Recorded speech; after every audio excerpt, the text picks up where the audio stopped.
Hi, I'm Michael Fernandez. This is my final project, a robotic pipeline for the box and blocks test to be used in the evaluation of advanced robotic prosthetic arms. Mobility impairments significantly decrease someone's quality of life. They hamper their ability to do activities of daily living and lessen their independence. Amputees are one group of people who have mobility impairments. To analyze the severity of someone's impairment, various dexterity tests are used. One common test is the box and blocks test, which I will demonstrate here. In the box and blocks test, there are a number of blocks on one side of a barrier, and then there's a goal region on the other side of the barrier. The objective of the person completing the task is to move the blocks one at a time from one side of the barrier to the other. Completing this task requires a high degree of dexterity and also a high cognitive load in planning how to move the blocks. So I decided to implement the box and blocks test in an automated fashion in Drake for the robotic manipulation final project.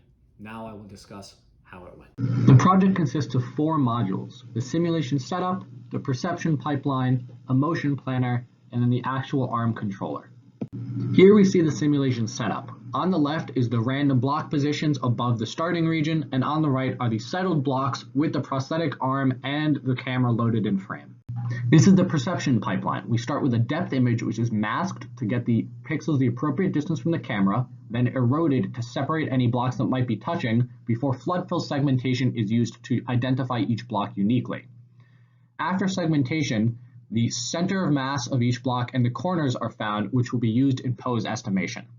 The key points and the depth camera intrinsics are used to project the positions of the blocks from the camera frame into poses in the world frame.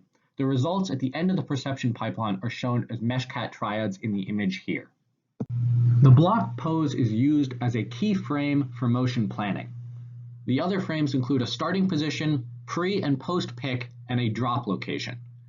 The full trajectory is calculated using linear interpolation and quaternion slurp.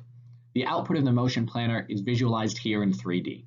Finally, we attempt to execute the motion plan using a joint level PID controller, such as is found on the Luke arm hardware. This part of the project did not work very well because the PID gains were very difficult to tune. With more time, an inverse dynamics controller may have been deployed, but this would not be as accurate of a representation of the hardware in simulation. In this image, we see someone who uses the Luke arm in his day-to-day life. I hope that this simulation pipeline can increase the pace of research in prosthetic control to help us grant more independence to amputees. Thank you for listening.